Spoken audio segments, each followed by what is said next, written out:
زمانے میں تاتاری عالم اسلام پر چھا گئے، جیسے آج امریکی سامراج، مغربی اقوام، یورپ کے لوگ آج مسلمانوں پر چھائے ہوئے ہیں۔ یہ وقت امت کی مظلومیت کا وقت، امت کی بے بسی کا وقت، امت کی بے کسی کا وقت۔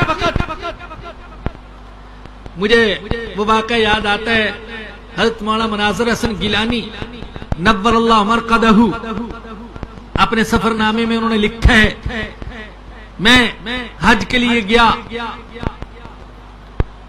روضہ رسول کے باہر ہم کھڑے تھے، ایک سوڈانی آ گیا، اس نے مجھ سے پوچھا، سنا ہے ہندوستان پر انگریزوں کا قبضہ ہے؟ میں نے کہا صحیح کہتے ہو، لیکن جواباً میں نے کہا میں نے سنا ہے سوڈان پر بھی تو کافروں ہی کا قبضہ ہے۔ اس نے کہا تم سچ کہتے ہو۔ پھر وہ مجھ سے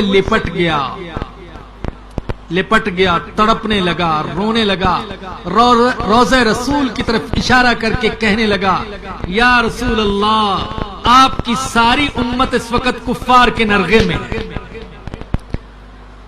یہ کہتا جاتا تھا اور فرماتے ہیں خود بھی رو رہا تھا اور مجھے بھی رلا رہا تھا۔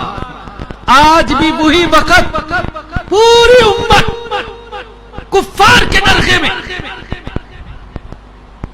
کفار چھائے ہوئے ایک ایک کر کے مار رہے ہیں۔ افغانستان کو مارا، عراق کو مارا، بدترین طریقے سے مارا، ہمارے بھائیوں کو مارا، ہماری بہنوں کو مارا، ہماری ماؤں کو مارا، ہماری بیٹیوں کو مارا، بدترین طریقے سے مارا۔ وہ مظالم ڈھائے جو یقیناً درندے بھی نہیں ڈھاتے۔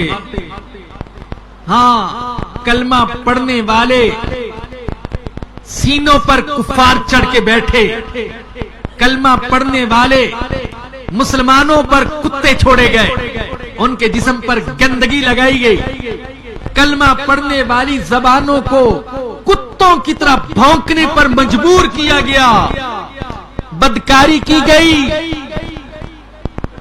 وہی ظلم فلسطین میں ہو رہے، وہی ظلم بیروت میں ہو رہے۔ اور یاد رکھیں کہ یہ سلسلہ رکنے والا نہیں ہے، یہ بڑھتا چلا جائے گا، ایک ایک کو کر کے مارا جا رہا ہے۔ اور 56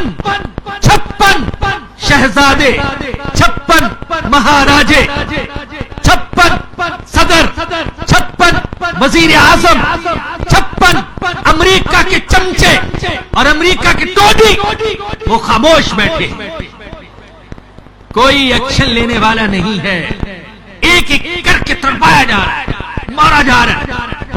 تو جیسے آج امریکہ اور اس کے حواری عالم اسلام پر ظلم و ستم ڈھارے، یوں ہی ایک زمانے میں تاتاری بھی چھا گئے سارے عالم اسلام پر۔ ایک خوف تھا ان کا اور نفرت کرتے تھے مسلمانوں سے۔ یاد رکھیں آج بھی نفرت کی جا رہی ہے۔ ہمارے یہ وزیر، ہمارے یہ وڈیرے، ہمارے یہ بڑے جو ہماری گردنوں پر سوار ہیں اور جن کے لیے، جن کے گزرنے کے لیے روڈ بند کیے جاتے ہیں اور آگے پیچھے پہرے لگائے جاتے ہیں، ان کا حال یہ کہ جب یہ کسی یورپ کے ایئرپورٹ پر یا امریکہ کے ایئرپورٹ پر اترتے ہیں تو جوتے تک، کپڑے تک اتروا کر تلاشی لی جاتی ہے، بے عزت کیا جاتا ہے، ذلیل کیا جاتا ہے۔ یہ الگ بات ہے کہ یہ امریکہ کے